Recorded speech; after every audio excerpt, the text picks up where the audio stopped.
사도신경으로 예배 시작하겠습니다. 전능하사 천지를 만드신 하나님 아버지를 내가 믿사오며 그 외아들 우리 주 예수 그리스도를 믿사오니 이는 성령으로 잉태하사 동정녀 마리에게 나시고 본디오 빌라도에게 고난을 받으사 십자가에 못 박혀 죽으시고 장사한 지 사흘 만에 죽은 자 가운데서 다시 살아나시며 하늘에 오르사 전능하신 하나님 우편에 앉아 계시다가 저리로서 산자와 죽은 자를 심판하러 오시리라. 성령을 믿사오며 거룩한 공예와 성도가 서로 교통하는 것과 죄를 사하여 주시는 것과 몸이 다시 사는 것과 영원히 사는 것을 믿사옵나이다. 아멘.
아버지 우리는 죄 지었습니다.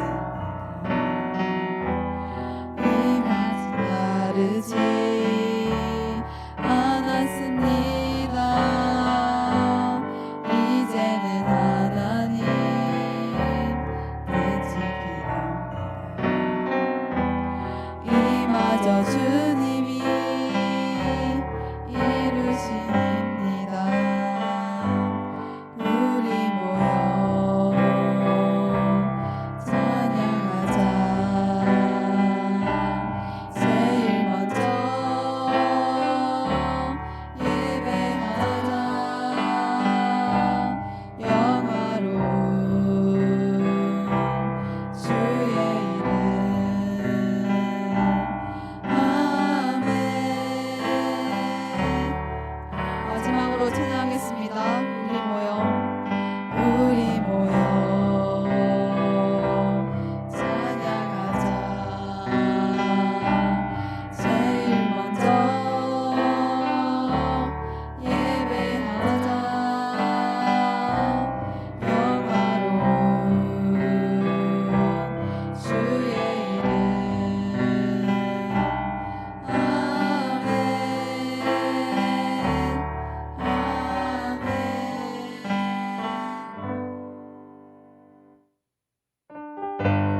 믿으오 주의 보혈 그 어린 양 매우 마지막으로 찬양하겠습니다.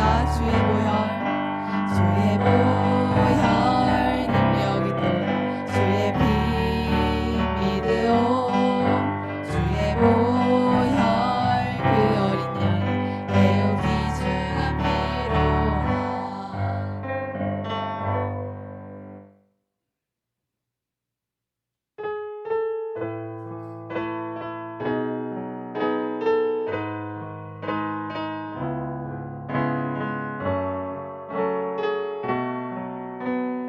나 같은 죄인 살리신 나 같은 죄인 살리신 주의 놀라워 잃었던 생명 찾았고 광명을 얻어 큰 죄악에서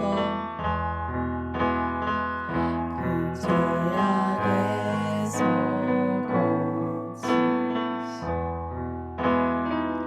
주의 놀라워 나 처음 믿은 그 시간 귀하고 귀하다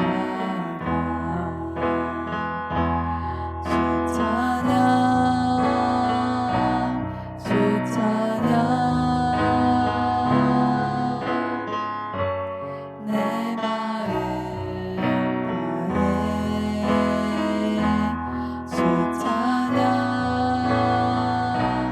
주 찬양 내 생명 다해 이제껏 내가 산 것도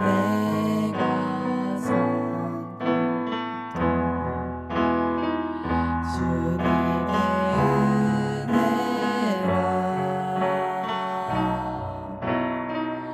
또 나를 장차 본향에 인도해 주시리 거기서 우리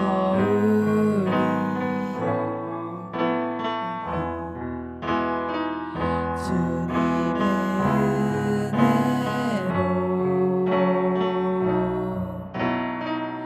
헤쳐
언제나 저희보다 한 발 앞서 이끄시는 하나님, 오늘도 저희가 예배의 자리에 앉아 있게 해주셔서 감사합니다. 우리 청소년부 시험 기간을 앞두고 있습니다. 조급해한다고 수월해지지 않은 것을 알면서도 저희는 항상 불안해합니다. 하나님께 길을 여쭤보며 살아가는 저희들이 되길 원합니다. 청소년부와 선생님들 모두 가정에서도 신앙생활에서도 학교와 직장생활에서도 굴곡이 있겠지만 중요한 것은 하나님 안에서 벗어나지 않고 버틸 수 있는 힘을 주시길 기도합니다. 특별히 저희 일주일에 한 번 만나지만 서로에 대해 관심을 갖고 연합하길 소망합니다. 멋지고 예쁘고 착한 사람을 사랑하는 것은 쉽지만 하나님의 사랑은 그렇지 않다는 것을 잊지 않고 옆에 있는 사람들을 위해 기도하는 설 우림교회 청소년부가 되길 기도합니다. 오늘 예배의 자리에 나오지 못한 친구들을 기억해 주시옵고 저희 청소년부가 날마다 하나님 말씀을 읽고 묵상하게 하시며 기도로 하루를 열고 기도로 하루를 마무리하길 원합니다. 함께 해주실 것을 믿사오며 예수님의 이름으로 기도드렸습니다. 아멘.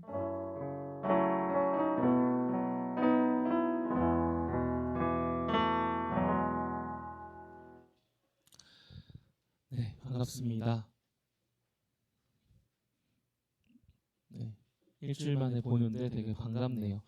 날씨가 많이 춥고 또 어제까지는 좀 많이 더웠던 것 같은데 오늘 아침에 제가 잠에서 깰 때 너무 추워서 5시에 일어났어요. 참 일교차가 많이 심해져서 아픈 친구들도 많고 또 건강이 조금 힘든 친구들도 많을 텐데 여러분 기도 많이 해주시고 또 여러분들 건강도 잘 신경 써서 아프지 않았으면 좋겠습니다.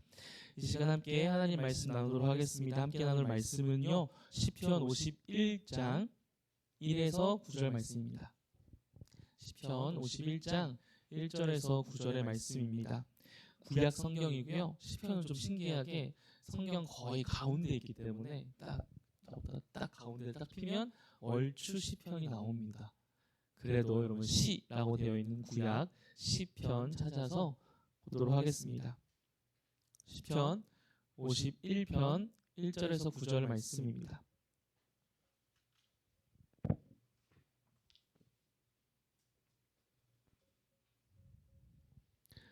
시편 51편 1절에서 9절 말씀 저와 함께 한 절씩 교독하며 읽도록 하겠습니다.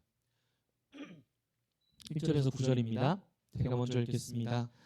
하나님이여 주의 인자를 따라 내게 은혜를 베푸시며 주의 많은 긍휼을 따라 내 죄악을 지워주소서.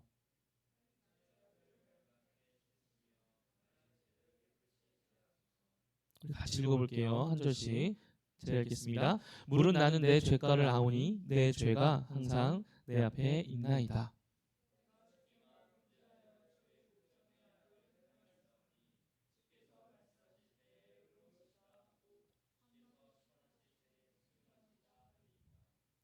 내가 죄악 중에서 출생하였으며 어머니가 죄 중에서 나를 잉태하였나이다.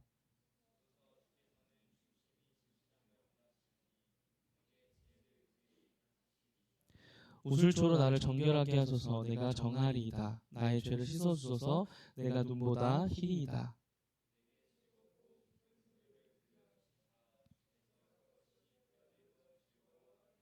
함께 읽겠습니다. 주의 얼굴을 내 죄에서 돌이키시고 내 모든 죄악을 지워주소서. 아멘.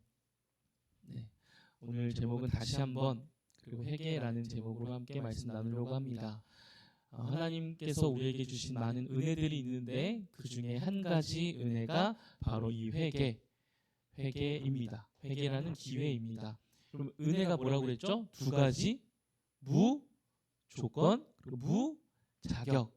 조건이 없는 자에게 또 자격이 없는 자에게 조건과 자격과 상관없이 주는 게 은혜라고 했습니다. 그 은혜 중에 하나가 바로 회개입니다. 여러분 지금 어떤 노래가 제일 유명한가요? 핫한 노래가 뭐예요? 제가 최근에 핫한 노래 가장 최근에 아는 핫한 노래는 슈퍼노바입니다. 오래됐죠? 요즘 핫한 노래가 뭐예요? 몰라서 물어보는 거예요. 이 너희들 노래 안 듣는구나. 좋네. 공부만 하는 거지 시험 기간이라. 이인 선생님 요즘 핫한 노래가 뭐예요? 어, 어, 밤양갱이 요즘 핫하다고요? 밤양갱. 좀 지나지 않았나? 그건 나도 내가 생각해도 내가 진맥을 해도 그건 좀 지났는데. 예. 참 많은 노래들이 나오고 또 핫한 노래가 나오고 이런 곡을 우리가 요즘에 이런 표현 쓰는지 모르겠는데 히트했다 해서 히트곡이라고도 많이 부릅니다. 근데 이런 많은 곡들 중에는 우리의 마음에 울림이 되기도 하고 우리 마음에 감동을 주는 그런 노래 가사말이 있기도 합니다. 제가 최근은 아니지만 요즘 노래를 들으려고 노력을 했을 때 가장 제 마음을 많이 울렸던 노래가 나는 건물 사이에 피어난 장미라는 곡이었습니다. 좀 됐죠? 이 가사가 너무 저에게는 참 많이 위로가 되는 노래였었던 것 같아요. 나는 건물 사이에 피어난 장미 뭐예요? 그다음 삭막한 이 도시가 아름답게 물들 때까지 고개를 들고 버틸게 끝까지 모두가 내 향기를 맡고 취해 웃을 때까지. 굉장히 좀 많이 도전도 되고 공감도 되고 위로도 되고 뭔가 마음에 울림이 있었던 노랫말입니다. 우리도 이런 노래들을 들을 때 이 노래가 나에게 울림이 될 때가 있지 않습니까? 그래서 사랑을 할 때 듣는 노래가 있고 이별을 할 때 듣는 노래가 있고 또 때로는 공부할 때 이 곡을 들으면서 하면 참 잘 되는 그런 공부가 잘 되는 그런 곡들이 있습니다.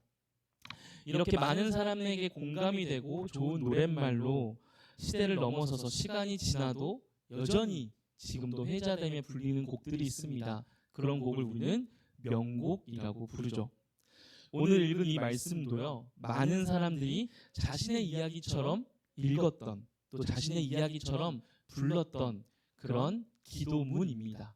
시편, 시, 노래, 기도문입니다.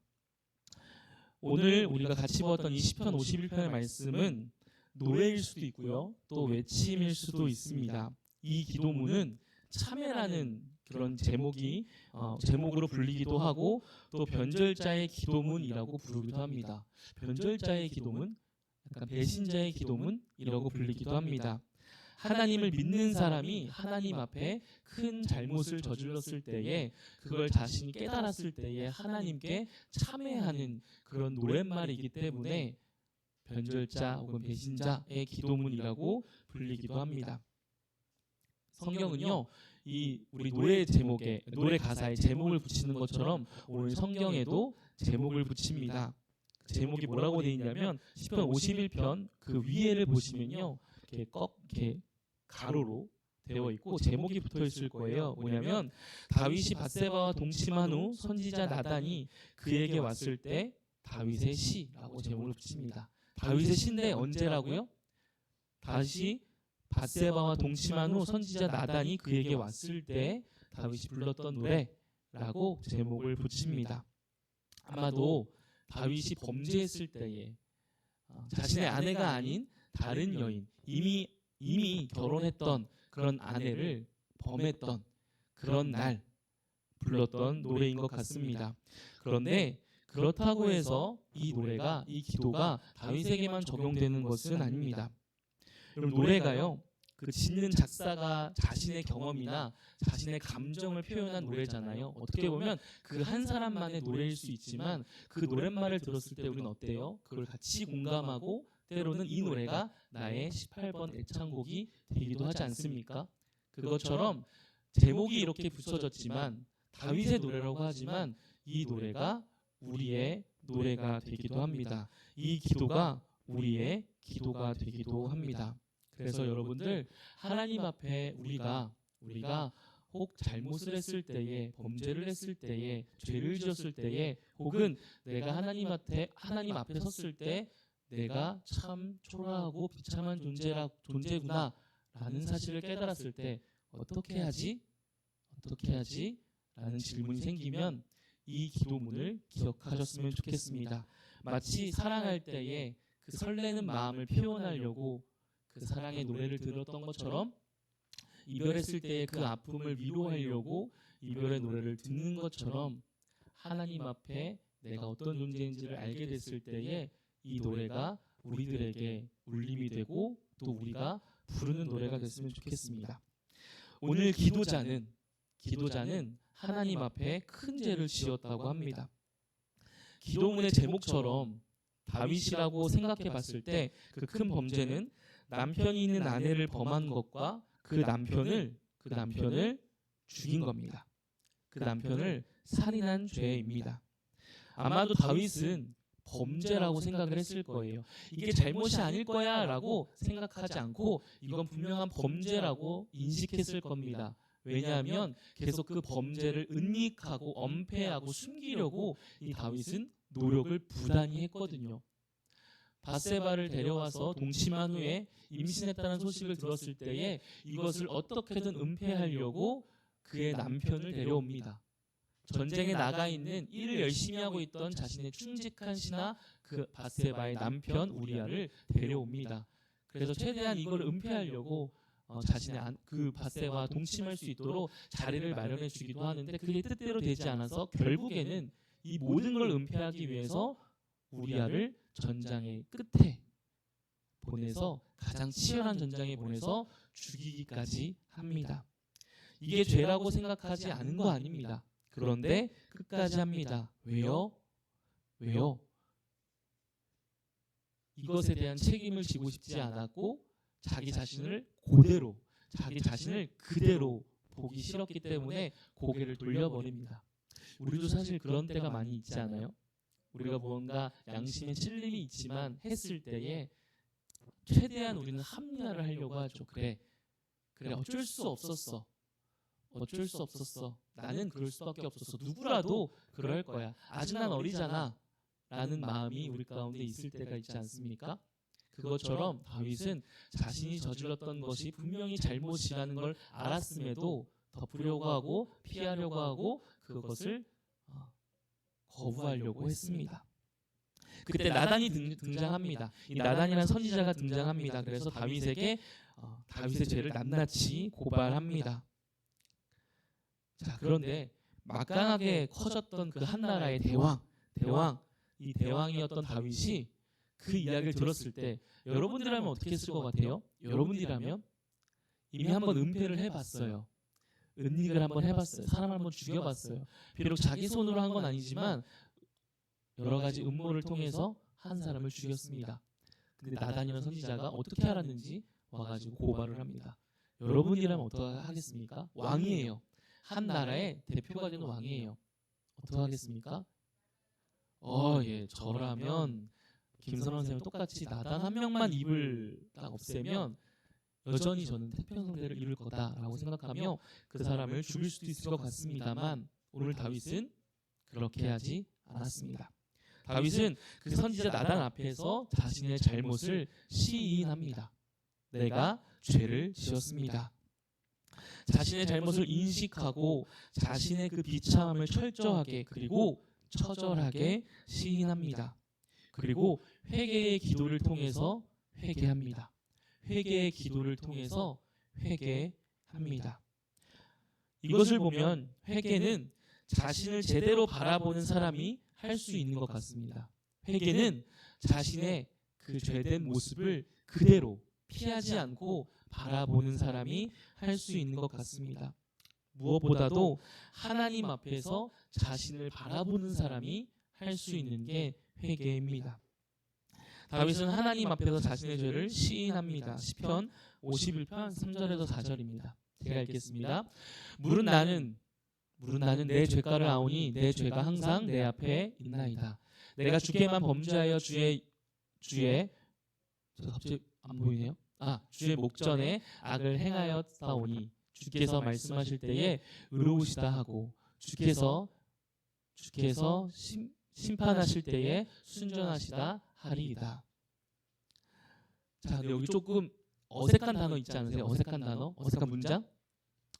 4절에 지금 누구에게 범죄했대요?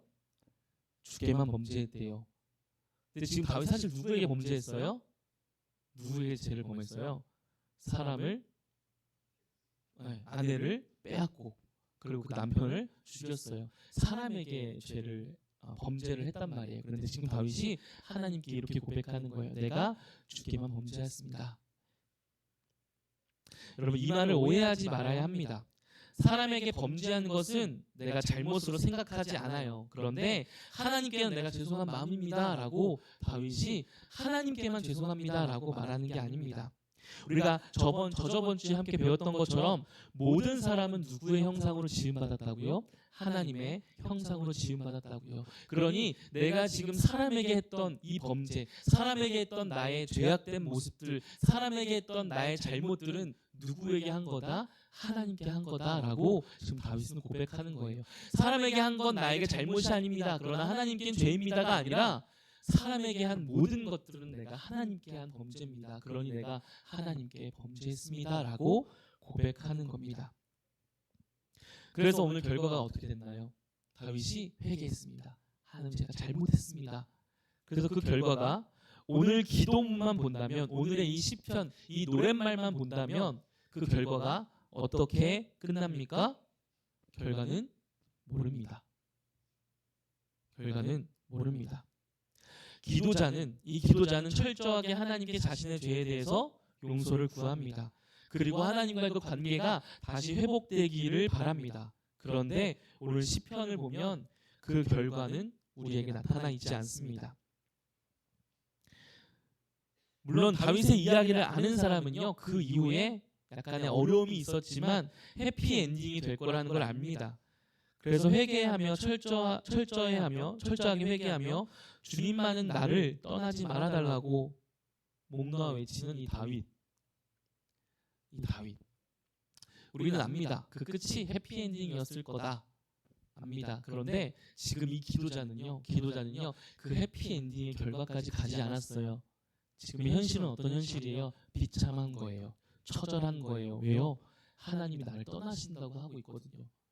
난 이제 너를 버릴 거다라고 하고 있거든요. 그리고 다윗은 자신이 얼마나 하나님께 큰 범죄를 저질렀는지 깨닫게 돼서 하나님께 용서를 구합니다. 죄송합니다, 주님. 정말 죄송합니다. 제가 죄악을 저질렀습니다. 근데 주님, 나를 떠나지 말아주세요.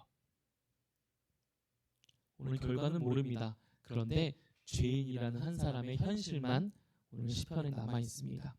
회개는요 사실 여기까지입니다. 회개는 여기까지입니다. 회개가 여기까지라는 거는요, 우리가 여기까지만 하면 된다라는 말이 아닙니다. 우리가 여기까지만 하면 된다라는 말이 아닙니다. 뭐냐면 우리가 할 수 있는 게 여기까지라는 거예요. 여기까지만 하면 된다가 아니라 우리가 할 수 있는 게 여기까지라는 겁니다. 여러분 생각해 보세요. 제가 여러분들에게 잘못을 했어요. 그럼 제가 여러분에게 용서를 구하겠죠. 그럼 여러분 어떻게 해야 돼요? 어떻게 할 거예요? 하연아, 내가 너한테 잘못을 했어. 미안하다. 제발 나를 떠나지 말아줘. 정말 용서해줘. 어떻게 할 거예요? 착한 거예요. 바로 받아준다잖아요. 물론 내가 잘못을 안 했기 때문에. 그런데 여러분, 용서는 누구의 몫인가요? 제가 미안해 라고 하면 당연히 받아줘야 되는 건가요? 용서를? 아니에요. 용서는 그 사람의 몫입니다. 용서는 상처받은 사람의 몫입니다. 용서는 그 상처를 준 사람으로 인해서 아픈 사람의 몫이에요. 그래서 내가 너한테 미안하다고 했는데 넌 나한테 왜 용서를 그래 내가 용서해 줄게 라고 안 해 라고 말해도 용서 못 받습니다. 그리고 그런 태도는 잘못된 거겠죠. 잘못된 거겠죠. 여러분, 우리가 할 수 있는 회개는 여기까지라는 건, 우리가 해야 할 수밖에 없는 건 여기까지인 거예요. 하나님, 제가 잘못했습니다. 용서해 주세요. 그런데 그 용서를 받아주시는 분, 그분이 용서를 받아줄 때까지 하는 거, 그게 우리의 태도인 겁니다. 잘못이라는 사실, 죄악이라는 사실을 먼저 깨닫고 이걸 지성적 인식이라고 하는 거예요. 지적 인식. 내가 잘못했구나 라는 걸 깨닫고 더 나아가서 감정적으로, 이게 감정적 영역인데 감정적으로 처절해하면서 아파하는 거예요. 제가 하연이한테 내가 잘못했네? 야, 미안하다 라고 얘기하는 것과 제가 정말로 눈물을 흘리면서 힘들어하고 아파하는 거예요. 내가 정말 이렇게 해서 하영이가 얼마나 아팠을까. 그렇게 우는 거예요. 그런데 다 거기까지 우리가 할 수 있는 거. 그러면 이건 미완성이죠. 어떻게 보면 우리는 미완성이에요. 하나님 앞에 내가 죄송합니다 라고 했을 때 미완성인데, 그 미완성을 누가 완성으로 이루시냐면 하나님이 용서로 완성을 이루십니다. 용서로 우리에게 기회를 주셔서 완성을 이루십니다. 그러면 우리는 뭘 얻어요? 기회를 얻어요. 용서는요, 기회를 얻는 거예요. 어떤 기회? 이 사람과 다시 그 관계가 붙을 수 있는 기회가 생기는 겁니다. 잘못은요, 죄는요, 악은요, 이 사람과의 관계가 끊어질 수밖에 없습니다. 상처를 줬기 때문에 아파요, 힘들어요, 용서를 구해요. 근데 이 사람이 받아주지 않으면 어쩔 수 없이 그 관계는 끊어집니다. 어쩔 수 없어요. 근데 누구의 책임이에요? 용서를 안 받은 사람의 책임입니까? 그 사람이 대인배가 아니기 때문에, 용서를 안 받아줬기 때문에 이 사람이 잘못이에요? 아니에요. 잘못한 사람이 잘못이에요. 그런데 그것을 용서로 받아주는, 그렇게 되면 어떻게 됩니까? 다시 그 관계가 붙는 겁니다. 그래서 우리는 다시 기회를 얻습니다. 하나님과의 관계에 기회를 얻게 됩니다. 그래서 기독교인은 뻔뻔해지는 거예요. 뻔뻔해지는 거. 기독교인은 뻔뻔해질 수밖에 없습니다. 참 주변에서 보면 기독교인은 참 뻔뻔하다라는 얘기를 많이 들어요. 왜요? 하나님께 회개하면 되니까. 회개하면 되니까. 회개하면 되니까. 그런데 이 기회라는 거, 회개했을 때 하나님께서 용서로 기회를 주시는 건요, 우리 인간의 참모습, 인간에게 가장 필요한 모습을 보여주는 참모습입니다. 여러분, 우리에겐 기회가 필요합니다. 사람에게는 기회가 필요합니다. 만약 우리에게 기회라는 게 전혀 주어지지 않는다면 우리 삶의 모든 결과는, 우리가 무엇을 하든 그 결과는 다 비참함밖에 없다는 사실을 기억해야 합니다. 기회가 없다는 것은 절망적입니다. 여러분 생각해 보세요. 수능이, 혹은 내가 정말 필요로 하는 시험이 1년에 한 번이 아니라 10년에 한 번이에요. 내 인생을 좌우하는 시험이 10년에 한 번이에요. 그 한 번을 떨어졌어요. 그럼 몇 년을 기다려야 돼요? 10년을 기다려야 돼요. 그런데 이것뿐만 아니라 내가 취업을 했는데, 거기 갔는데 내가 하는 모든 실수들이 하나도 용납되지 않고 한 번의 실수로 내가 강제로 퇴사를 당하게 된다면, 내 실수가 어디에서든 용납받지 못하고 기회라는 게 얻어지지 않으면 우리 사람들은요, 실수할 수밖에 없는 우리 인간은요, 그 모든 결과가 어떠하든지, 내 노력이 어떠하든지 그 결과는 비참할 수밖에 없습니다. 왜요? 우리는 완벽할 수 없는 사람이라는 걸 우리 너무나도 잘 알잖아요. 한 번의 실수를 누구나 다 하잖아요. 한 번만 합니까? 여러분, 시험 보다가 저는 참 밀려 쓰는 것도 많이 했어요. 물론 그때 밀려 써서 맞춘 답도 있긴 한데, 밀려 쓰는 것도 많이 하고요, 화이트로 참 많이 지웠어요. 공부도 못하는 게 그렇게 화이트를 많이 지워. 공부 못하는 사람이 더 화이트 많이 지웁니다. 왜요? 두 개 중에 하나거든. 화이트로 한번 지우는 그 기회가 우리에게 없다면 우리는 참 비참한 결과를 맞이합니다. 그런데 여러분, 기회라는 게 주어지면요, 우리는 살 수 있고요, 기회라는 게 주어지면 우리는 살아갈 수가 있는 거예요. 그래, 내가 지금 한번 떨어졌지만, 내가 비록 지금 한번 여기서 조금 꼬꾸라졌지만, 내가 원하는 만큼 안 나왔지만, 그래, 여기서 내가 끝이 아니지. 왜? 다음에 한 번 더 있지.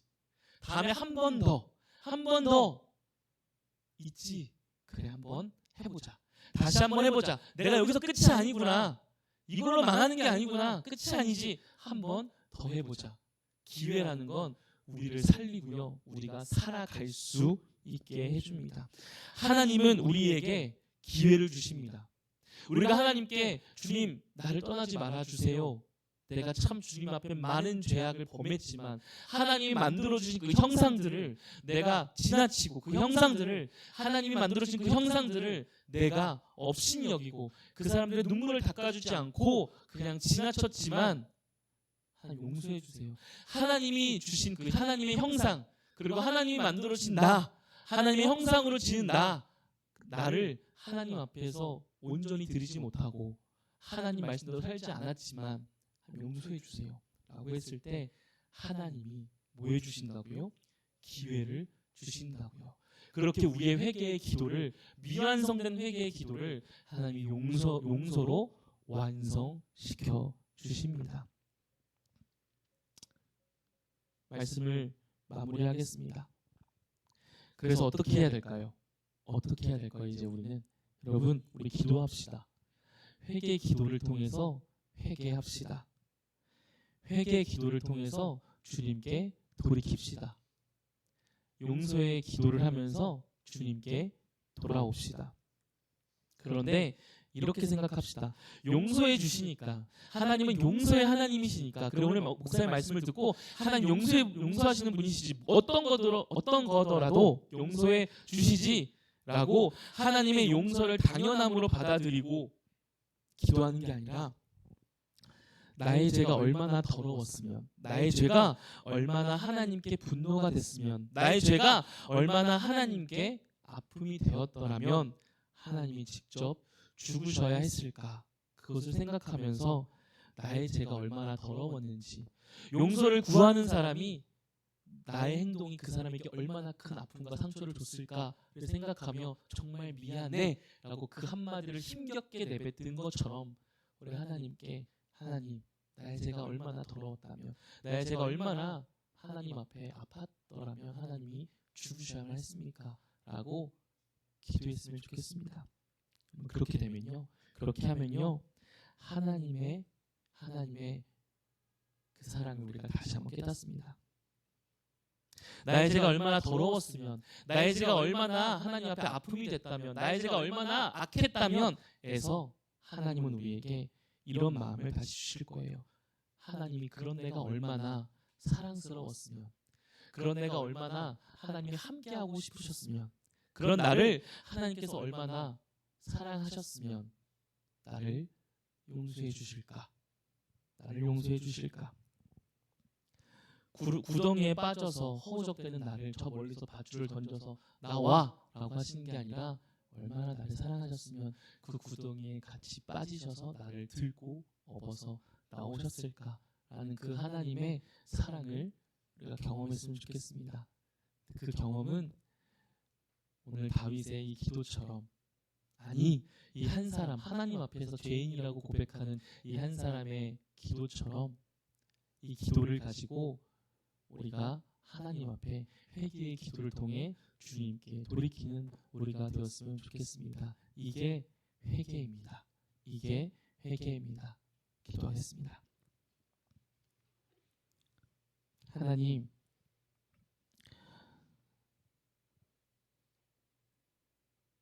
우리 안에 우리의 죄된 모습이 어떤 건지를 또 알 수 있는 은혜를 주시옵소서. 사실 그것을 우리가 얼마나 또 알 수 있겠습니까마는, 그러면 예수님을 통해서 또 깨닫게 하여 주시옵소서.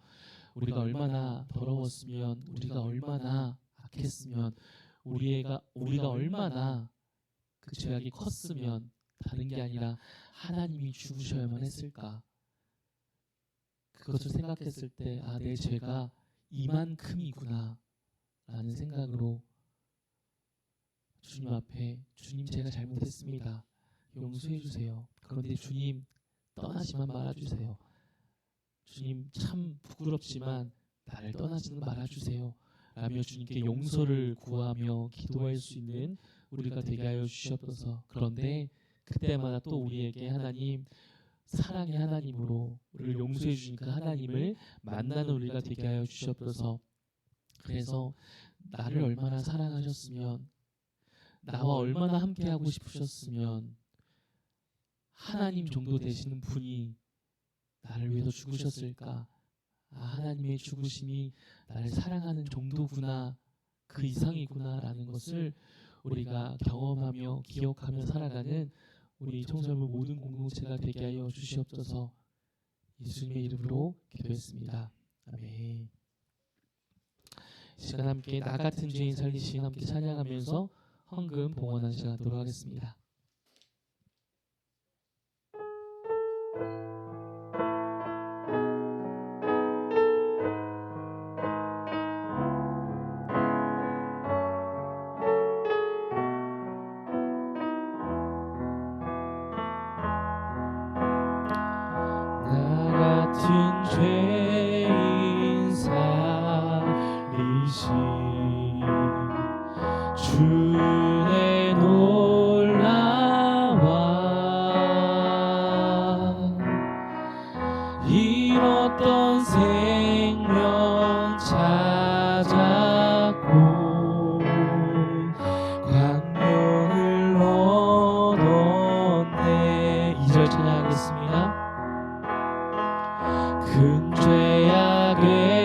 땅에서 건지신 주의 고마워.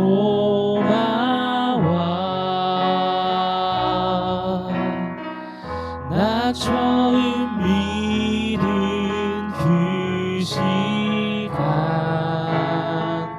귀하고 귀한 주 찬양, 주 찬양,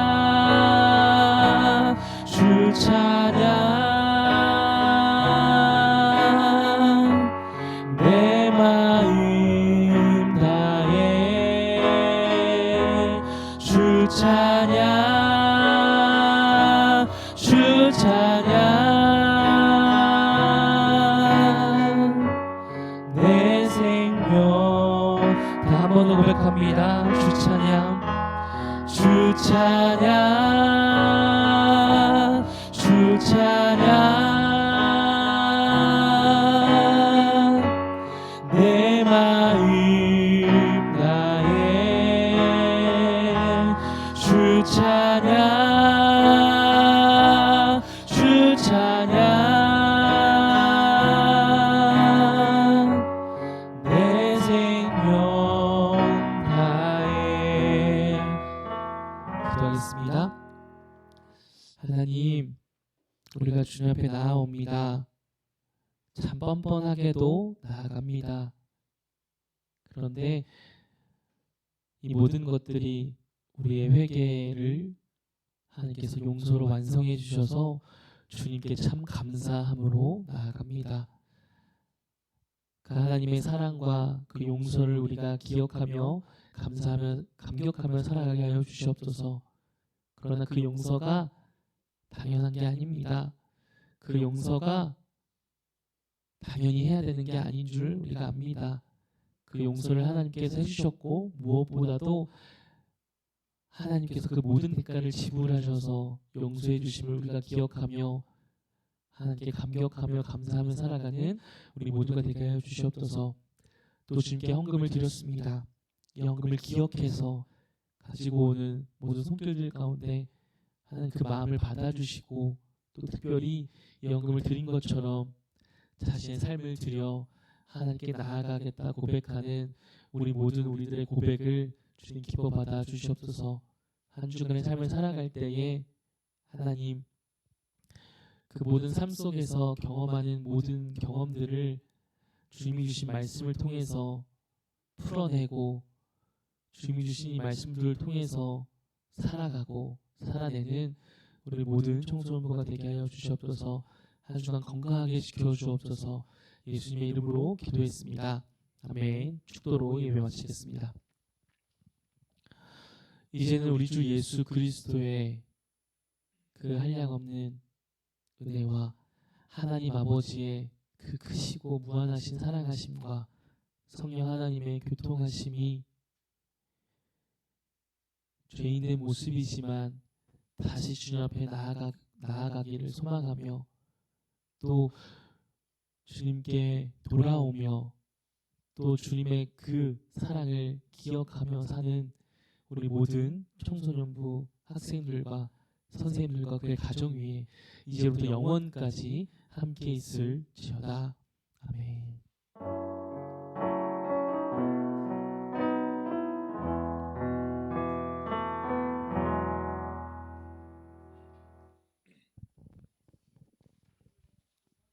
광고하겠습니다. 2024년 청소년 예배 캠페인 계속 진행하고 있습니다. 예배 시작 10분 전까지 와서 준비하기, 성경책 꼭 가지고 다니기, 주님께 드리는 예물 잊지 않게입니다. 꼭 지켜주시고요. 청소년부 야외를 진행합니다. 일시는 10월 13일 주일 예배 후 청소년 야외가 진행되고요. 청소년부 모두와 함께 즐거운 교제 시간을 가져요.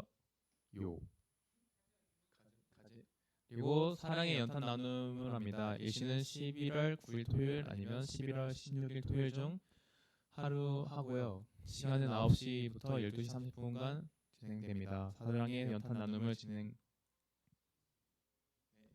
합니다. 그리고 선교 기금 마련을 위한 바제를 합니다. 바제를 위험 불편을 기증받는데 가전제품, 의류, 생활용품, 유아용품 등 판매 가능한 모든 물건 기증받고 있습니다. 많이 해주시고요. 주관은 총 6교회에서 한다고 합니다.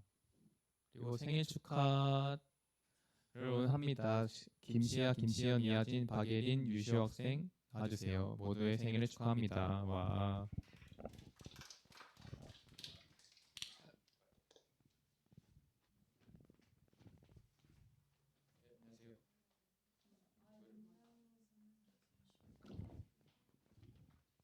오. 자, 저 앞에 이름 써 있으신 분들 나와주세요. 아. 아.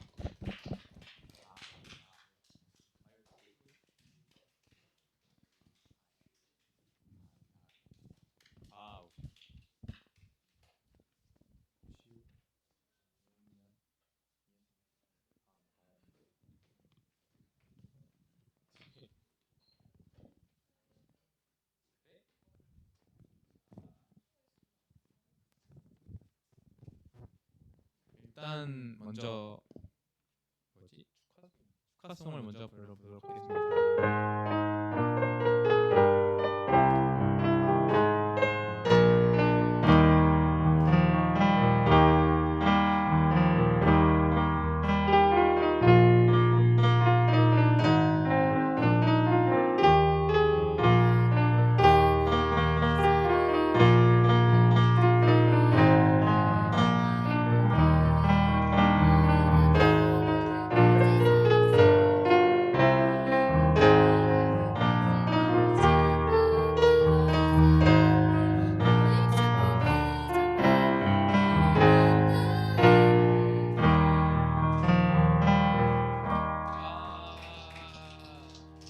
그리고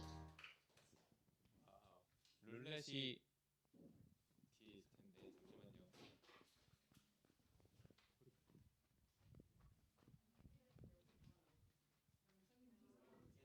시간 조금만 끌어봐. 잠시만요. 자, 아직 아직 준비 좀 덜 돼가지고 시간을 좀 끌어야 되는데 사냥 한번 더 해보도록 합시다.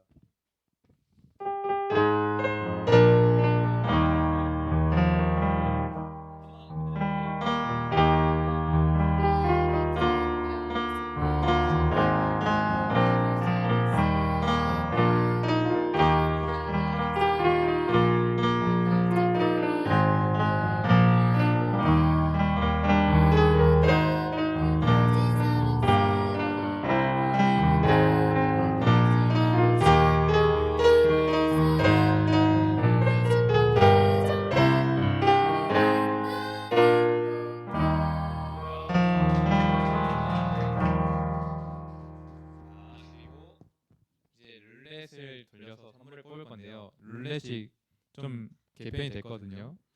딱 보시면 목사님과 식사 아니면 이 선물들 중에 딱 하나를 고르는 거거든요. 자, 먼저 돌리실 분? 자, 먼저 생일팔 여덟.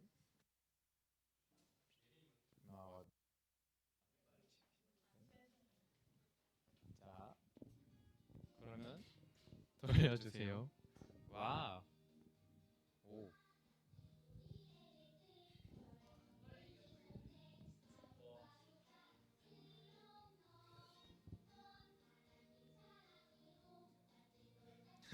정말 손에.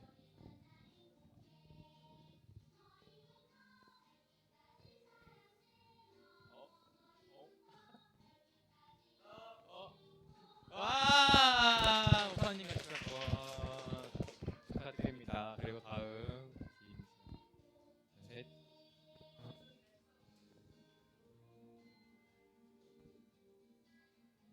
같이 나오면 먹으면 되는데.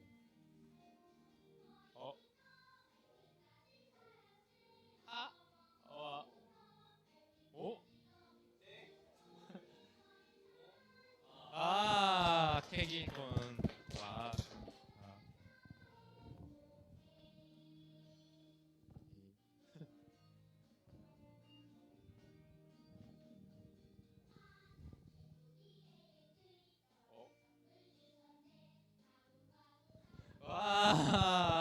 목사님과 식사권 축하드립니다. 안 돼. 어? 식사하시러 돌아. 오. 자, 이렇게 정해졌습니다. 잠시만 여기 아직 촬영 이게 있거든요. 상품 여기 자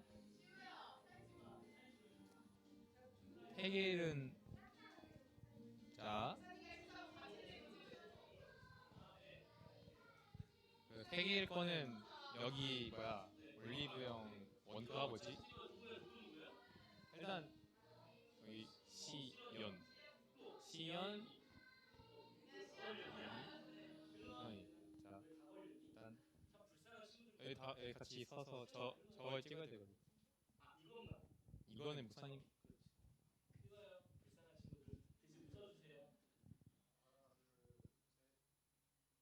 아 그리고 네 같이 먹는 것도 괜찮잖아.